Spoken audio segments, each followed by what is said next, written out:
दोस्तों, क्या आप जानते हैं आज हम बात करने वाले हैं भारतीय हिंदी सिनेमा की सौंदर्य और अभिनय से भरी अभिनेत्री जिन्होंने अपने करियर में कई सुपरहिट फिल्मों में काम किया।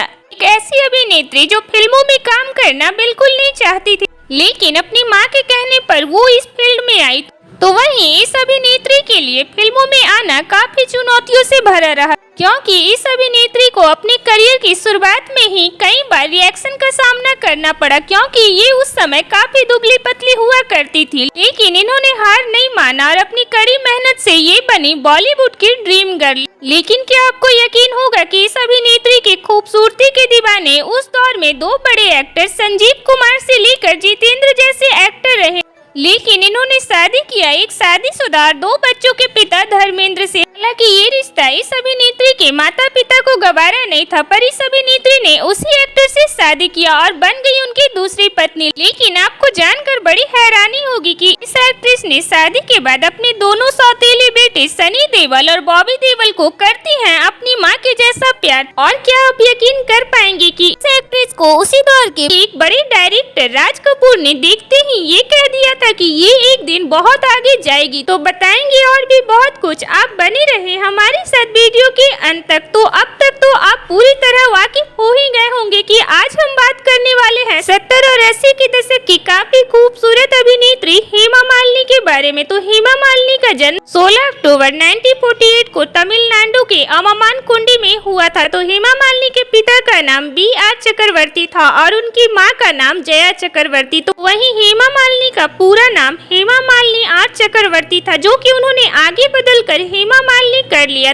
तो जब हेमा मालिनी 10वीं की पढ़ाई कर रही थी तब उन्होंने डांस सीखना शुरू कर दिया था। हालांकि हेमा मालिनी को पढ़ाई में कोई खास दिलचस्पी नहीं थी, लेकिन उनकी मां चाहती थी कि वो एक बड़ी क्लासिक डांसर बने। और ऐसे ही बस मां का सपना पूरा करने के लिए हेमा ने 11वीं की पढ़ाई के बाद अपनी पढ़ाई छोड़ दी और वो क्लासिक डांस सीखना शुरू कर दी। बता दे, हेमा की मां जया चक्रवर्ती हेमा को डांसर बनाने के लिए इतनी ज्यादा जुनूनी थी कि कई बार हेमा के डांस टीचर को उन्होंने बदल दिया था। तो ऐसे ही उस समय हेमा मालिनी के जिंदगी का हर फैसला उनकी माँ ही करती थी। तब फिर जैसे ही हेमा 13 साल की हुई तो उन्हें उनकी डांस के बदौलत तमिल डायरेक्टर C.V. श्रीधर की एक फिल्म में काम करने का मौका मिला। लेकिन इस फिल्म के डायरेक्टर हेमा के नाम से नाखुश थे। वो चाहते थे कि हेमा अपना नाम बदलकर सुजाता रख ले। कि तभी उस समय एक दिन हेमा फिल्म की शूटिंग कर रही थी और तभी वहाँ डायरेक्टर आए और हेमा मालिनी से कहने लगे कि तुम बहुत ही दुबली पतली हो, तुम कभी हीरोइन नहीं बनोगी। और तभी इस बात को हेमा मालिनी की मां ने सुना और उन्हें काफी गहरा धक्का लगा, जिसके बाद हेमा मालिनी ने अपनी मां के खातिर काम करना जारी रखा। और फिर हेमा मालिनी को साल 1960 में आई इंद्र संयम के एक गाने में डांस करने का मौका मिला। फिर इसके बाद से ही हेमा मालिनी को कई तमिल फिल्मों में छोटे मोटे रोल मिलने लगे। ऐसे ही फिर कुछ समय के बाद हेमा मालिनी ने हिंदी सिनेमा की ओर रुख करने का सोचा। तब उन्हें पता चला कि हिंदी सिनेमा के बड़े डायरेक्टर राज कपूर अपनी एक फिल्म के लिए नई हीरोइन की तलाश में है। तब अपनी मां के कहने पर हेमा तुरंत स्क्रीन टेस्ट देने राज कपूर के पास पहुंची और उन्होंने राज कपूर को साफ साफ कह दिया था कि मुझे एक्टिंग की ज्यादा जानकारी नहीं है। लेकिन तभी जैसे ही हेमा मालिनी का टेस्ट शुरू हुआ तब राज कपूर हेमा मालिनी को देखते ही रह गए और उन्होंने अपने पास कुछ खड़े दोस्तों से कहा कि देखो इस लड़की को, ये एक दिन बहुत आगे जाएगी। जिसके बाद हेमा मालिनी को साल 1968 में आई फिल्म सपनों का सौदागर में काम करने का मौका राज कपूर के साथ मिला और ये फिल्म सुपर हिट हुई।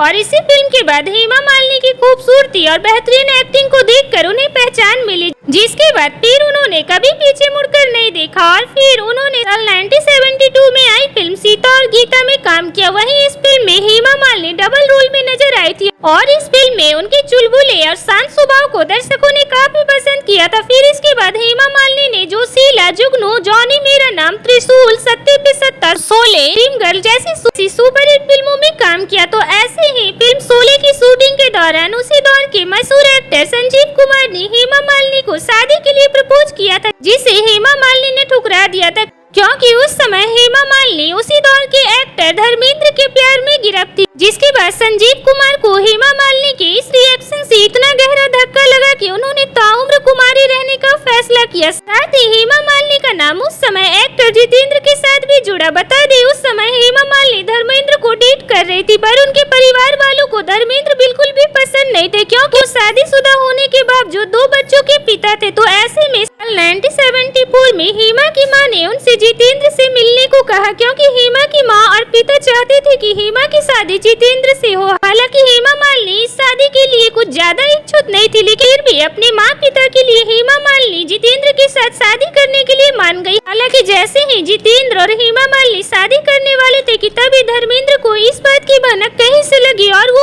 काफी नशे में धुत होकर जितेंद्र की गर्लफ्रेंड को लेकर वहां पहुंचे और जितेंद्र और हेमा मालिनी की शादी को रुकवा दिया और साथ ही काफी हंगामा भी किया, जिसके बाद जितेंद्र और हेमा मालिनी की शादी नहीं हो पाई। के बाद में साल 1978 में हेमा मालिनी के पिता की मौत हो गई, जिसके बाद धर्मेंद्र ने हेमा मालिनी को काफी संभाला और तब हेमा मालिनी ने धर्मेंद्र से शादी करने का फैसला किया और दोनों साल 1980 में शादी के बंधन में बंध गए। तो वहीं जहां एक तरफ धर्मेंद्र पहले से शादीशुदा थे और उनके 2 बेटे सनी देओल और बॉबी देओल को हेमा मालिनी ने कभी ये एहसास नहीं होने दिया कि वो उनके खुद के सगे बेटे नहीं। हालांकि शादी के बाद हेमा मालिनी की 2 बेटियां हुई, ईशा देओल और अहाना देओल। तो ऐसे ही जहां आज हेमा मालिनी बॉलीवुड के ड्रीम गर्ल के नाम से मशहूर है, तो वहीं एक समय पर उनके पतलेपन को देखकर उन्हें रिजेक्ट कर दिया जाता था, लेकिन हेमा मालिनी ने कभी भी हार नहीं माना और वो आगे बढ़ती चली गई। तो ये थी ड्रीम गर्ल हेमा मालिनी की लाइफ से जुड़ी कुछ खास जानकारी।